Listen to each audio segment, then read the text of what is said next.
Pakaian adat dan tari tradisional daerah selayaknya dipertahankan sehingga terus menjadi kekayaan dan jati diri bangsa.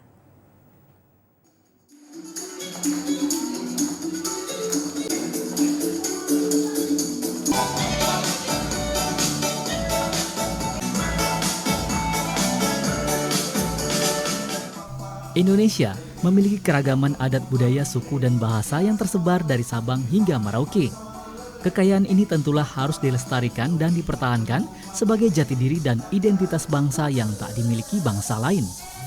Kepedulian dapat berbentuk bangga mengenakan pakaian adat.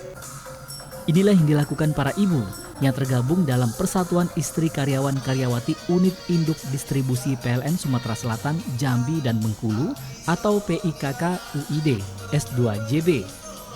Selain mengenakan pakaian adat untuk memeriahkan HUT RI ke-78, para ibu juga menggelar kontes tari tradisional yang dilakukan secara offline maupun online.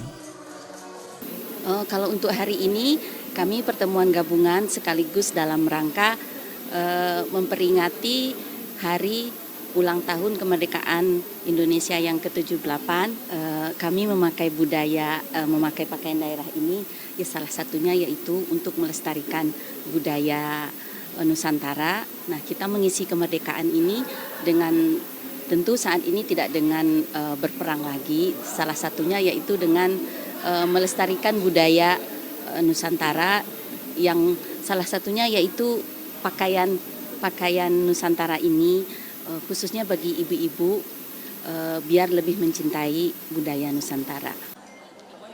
Meli Harimita menambahkan peranan istri tak hanya mendukung pekerjaan suami dan mendidik serta membesarkan anak, namun lebih dari itu juga menjaga jati diri budaya bangsa.